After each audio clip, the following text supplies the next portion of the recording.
Did Trump really start a riot? Did MAGA really go mega mad? I'm David English, this is the English Channel. Let's dive in and have a look.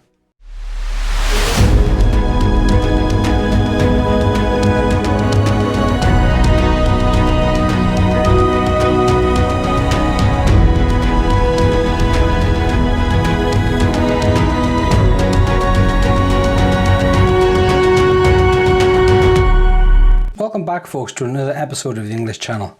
Today I want to have a look at what happened at the riot in DC on the 6th of January. And Dad, this one's for you. I purposely held back on making this video until now as I sensed there was a lot of information that needed to come to light, and I'm glad I did. So I actually watched this happen on multiple live streams at the time, and I had the sense that something wasn't quite right, and I wanted to wait a bit, get as much information as I could before telling you guys what I think went on. Now, I have to say up front, I condemn violence of this type, and I don't think this is the right way to go about things. Protests are different, as is defending oneself in the face of tyranny, but unwarranted attacks like this are basically not big and certainly not clever. That said, let's get straight into it and see what we can uncover. Okay, so the first thing I would like to do is just walk through the official narrative put forward from the press and then see if it holds up or not. The mainstream narrative goes that on the 6th of January, Trump held a rally in Washington, D.C., where he incited his supporters to storm the Capitol building and indulge in violence. One person was shot and died inside the building, and in the aftermath, 4 others died in the ensuing violence later in the day. Several windows were broken and riots went on into the evening. So I have a few issues with this, or I should say, there's a few red flags that show up to me. And this is a huge topic, folks, and I can't cover every angle, so I'm going to focus primarily on Trump's speech, the breach of the Capitol building, who was involved and why it might have happened. Okay, so the first one is the speech itself. I listened to Trump's speech on the day, and sure, tensions were high, but he never called for violence. The offending passage apparently happened as Trump urged his supporters to march on the Capitol building. But is that what he said exactly? Let's take a listen. So we're going to walk down Pennsylvania Avenue. I love Pennsylvania Avenue. And we're going to the Capitol, and we're going to try and give, the Democrats are hopeless. They're never voting for anything. Not even one vote. But we're going to try and give our Republicans, the weak ones, because the strong ones don't need any of our help. We're going to try and give them the kind of pride and boldness that they need to take back our country. So let's walk down Pennsylvania Avenue. I want to thank you all. God bless you, and God bless America. Thank you all for being here. This is incredible. Thank you very much. So as you can see for yourself, Trump did not incite violence. In fact, he asked people to simply walk down Pennsylvania Avenue. But that's not the only red flag. The storming of the Capitol building happened before Trump had even finished speaking. It happened as he was actually speaking and before the crowd had moved away to the Capitol building. In an interview with Ann Vander Steel on The Steel Truth, film producer and former stuntman Mike Smith mentioned he was backstage at the rally while Trump was speaking, waiting to go on after Trump, when they heard reports that the Capitol building had been stormed. Let's see what he had to say about it. We were backstage and President Trump was still speaking, and we were waiting for his speech to finish, and then we were going to go out on stage and, finish. Each person was, had 10, 15 minutes to talk. We had gotten word backstage that, something was going on at the Capitol, and they were going inside, and it just, it seemed surreal, and we were all kind of like, what? And what Mike says is borne out by the official timeline of events as they happened both at the Capitol building and at Trump's speech. In an article on the 11th of January, the National Pulse laid out the timeline, which began as early as 12 noon, with the troublemakers arriving at the Capitol building and Trump's speech not finishing until 1:11 p.m. Now, with a 45-minute walk between the rally and the Capitol building, it means Trump supporters didn't arrive until around 1:56, a full 1 hour and 15 minutes after the Capitol building and perimeters were breached. So as you can see already, the mainstream media's narrative is beginning to fall apart. Not only did Trump not incite any violence, he asked his supporters to essentially give the people in the Republican Party the courage to ask if the disputed states could be recertified. But also the storming of the building was committed before he finished speaking and his supporters had even begun to move toward the Capitol. Okay, but they were Trump supporters that attacked the Capitol building, right? Well, I'm not disputing the fact that an attack on the building did occur and violence did ensue, and I'm not disputing the fact that some of Trump's supporters were involved. But I'm not sure it's as clear-cut as the mainstream media have made it out to be. Let's have a look at some video footage of the protesters storming the Capitol building. In this footage from America Uncovered with Chris Chappell, you'll see how they are merely walking through the building as if it were a guided tour. Once they get into the Capitol building, there's also footage like this, which looks less like an insurrection and more like a guided tour. And inside the Senate chamber, it looked like this, which is even less interesting than watching the Senate in session. Initially, they said they let the crowd through because the police were short-staffed, but recent reports show that the DC Mayor Muriel Bowser refused federal help to supply more security prior to the protest. Not only that, but in the article from the National Pulse, Capitol Police Chief Stephen Sund, who has since resigned in the aftermath of the riots, claims that he asked for assistance from the National Guard but was turned down by Sergeant-at-Arms Paul Irving. Well, why? We can only guess. So who is responsible for the violence then? Well, there is no doubt that certain Trump supporters were involved in breaching the Capitol building. Like these guys here. But look, the issue I have with this is that rioters don't generally stop and pose for photographs. And where this doesn't make sense to me is that during the Antifa and Black Lives Matter riots last year, when they were literally burning down cities and destroying national monuments and murdering people and police officers on the streets of Portland, Washington and Kenosha, the Trump supporters put their life on the line by standing between the police and the rioters and surrounding national monuments and statues to protect them from being destroyed. So who was it then? Well, a report from NTD TV appears to show that the left-wing militant group Antifa were present at the Capitol, inciting and spearheading the violence. Here, let's have a look. Trump supporters have largely been blamed for the violence against police officers and property, but video footage appears to show a different story. This video taken by NTD's on-the-ground reporters shows Trump supporters trying to stop the people smashing windows of the Capitol building and calling them Antifa. You can hear them saying, "Anyone who does this is not with us." It appears other protesters grab his leg and pull him down to stop him from breaking the window. Other videos show pro-Trump protesters booing those breaking in and calling them Antifa. This video appears to show them trying to stop the people smashing windows and shoving them towards the police. Wednesday night, Congressman Mo Brooks urged people to not rush judgment on who assaulted the Capitol building. Brooks said on Twitter that another congressman told him that intelligence suggested Antifa was going to try to infiltrate the rally by dressing like Trump supporters. One protester who was at the forefront inside the Capitol and witnessed a woman getting shot has been identified as John Sullivan. He told 2KUTV News that he didn't support President Trump, but attended the protest to document it. Sullivan is a Black Lives Matter activist and the founder of Insurgents USA. On January 1st, he urged comrades to show up to the January 6th march. He wrote on Twitter, "We need numbers to show up. No fascist in DC. March against fascism. Spread the word, comrades. Hashtag F Trump, hashtag Antifa." He was also arrested in July for allegedly rioting and making threats of violence. In video captured by BG on the scene, he can be heard saying to other BLM activists that they need to rip Trump out of office and start a revolution. We got to rip Trump out of that office right over there. I want y'all to be after me. It's time for a revolution. Much is still unknown about who exactly smashed the windows of the Capitol and what their intentions were. An investigation is underway. Grace Coulter, NTD News. Now this guy John Sullivan appears to be playing an important role in events as they unfold. Sullivan, who was recently charged with breaching the Capitol building, has the details of his charge currently sealed.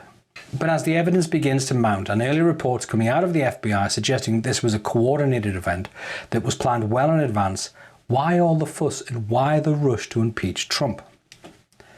Well, one interesting thing to note was that several laptops were stolen during the chaos at the Capitol, one of which belonged to Speaker of the House Nancy Pelosi.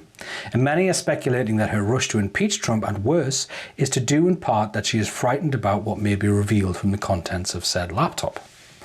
Speaking at the White House shortly after the riots, retired United States Air Force Lieutenant General McKinney stated that according to intelligence he'd received, undercover operatives had infiltrated the Antifa mob so they could purposely retrieve the laptop's hard drives and other data. Let's hear what he has to say. Ann just told me that Pelosi called the chairman of the Joint Chiefs of Staff, General Mark Milley, and they're trying to get him out on the 25th Amendment or to impeach him. Why? Well, because on Wednesday, they took Pelosi's laptop. She's frantic.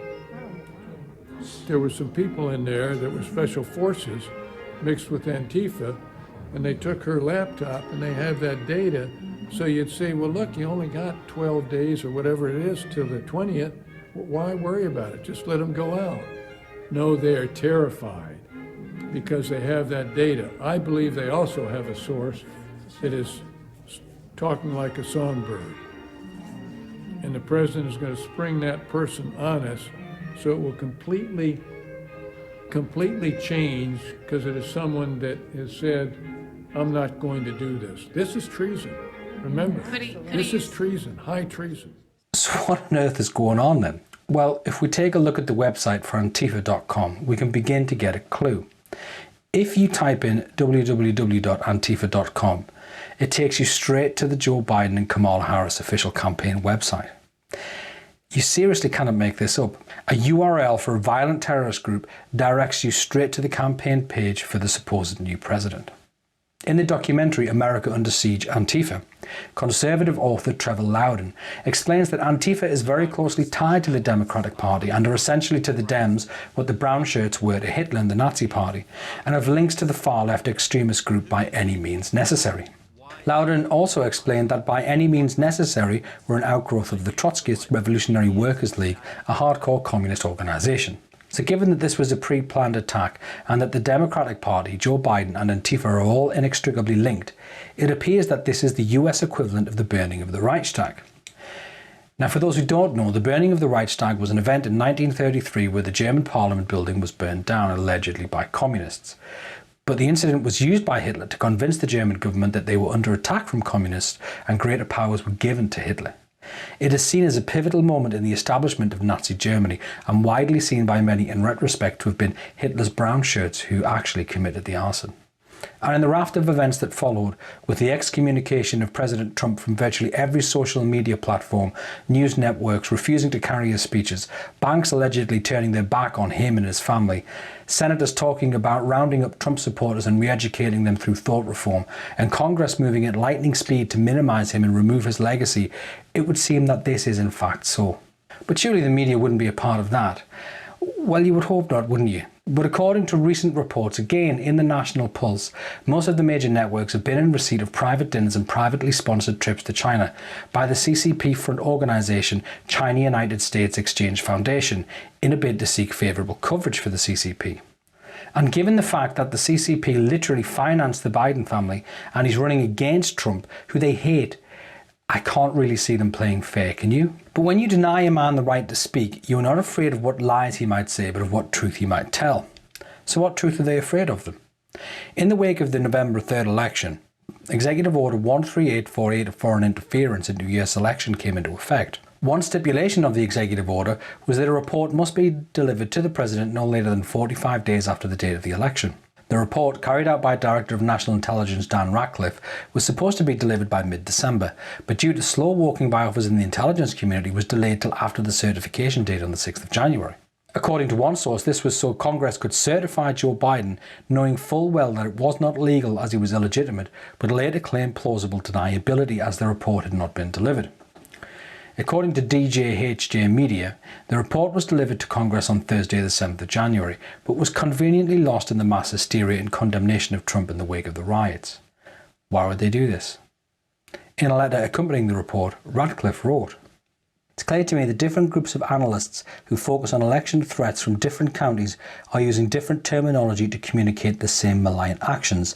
Similar actions by Russia and China are assessed and communicated to policymakers differently, potentially leading to the false impression that Russia sought to influence the election, but China did not.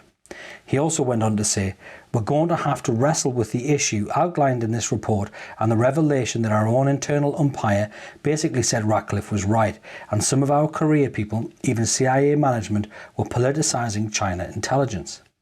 So what does that mean exactly?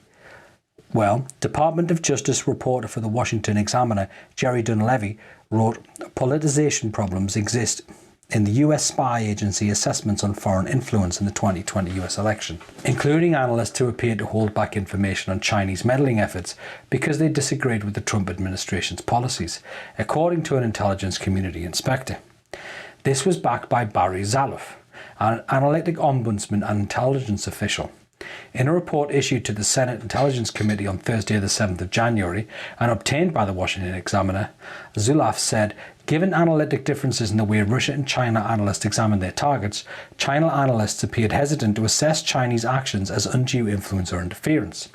The analysts appeared reluctant to have their analysis on China brought forward because they tend to disagree with the administration's policies, saying in effect, 'I don't want our intelligence used to support those policies.'" What Zaloff is saying here is that people would rather see a fraudulent election go ahead than uphold the will of the people and the rule of law because they are ideologically opposed to the president. By any other means, people, this is called cheating. So if we lay this all out, we have a violent left-wing terrorist organisation planning an attack on the Capitol building, dressed up as Trump supporters, on the same day Trump was holding a large rally to defend his position in the recent election and uphold election integrity. The attack was then used as an excuse to not have the election looked at more closely and also to demonise Trump and his supporters, leading to a communist-style crackdown on Trump, his family, his supporters and their ability to have free speech. The chaos after the election was used to bury a report which showed China had played a significant role in interfering in the election, thus keeping the American people in the dark. Due to concerns of leaked information from stolen laptops and powers that can be granted to the president in the wake of the report, an impeachment was rushed through without due process to try and prevent him from acting upon any intelligence and decertifying the election. And what ideology group exactly do you think is opposed to Trump? Antifa, a terrorist organisation with strong connections to extreme left-wing communist groups and very strong ties to the Democratic Party, support Joe Biden, the president-elect, who is confirmed to be in receipt of money and assistance from the Communist Party of China, who Trump has pulverised through various strong trade deals and who just happened to pay $400 million to the owners of the voting machines 1 month prior to the election that just happened to swing key states in favour of Biden, who said he would be much more favourable to China than Trump, which then allowed him to win the election. And the whole thing was covered up by the mainstream media, who are essentially on the take with the CCP. So of course, it's communist China, folks. And while America teeters on the verge of slipping at a frightening speed into a communist nightmare, with the dissolution of the Electoral College, attack on Second Amendment rights and a crippling spending plan by Biden all planned, we all need to hit the pause button, take a few days out of the fight and decide which lane we want to be in. Because where America goes, the world follows. And at the moment, America seems poised to become a proxy of communist China. We either choose freedom or we choose big government, censorship, loss of rights and an ever increasingly aggressive technocracy. And while we're under this big tech censorship, there are some things you can do to guarantee you always have a voice. Switch your internet browser to Brave and switch your social media to Safe Chat, where you can find me at The English Channel. And switch off the MSM, they will only continue to deceive you in the days, weeks and months ahead. So what do you think, guys? What do you think of all of this? Who do you think was really behind the riots? And what can be done to stop the slide into communism? Please leave a comment below, smash the like button, hit subscribe, press the notification bell and spread this video far and wide. It really helps me to beat the YouTube algorithm. Once again, I'm David English. You've all been great and I'll see you all in the next dive into the English Channel.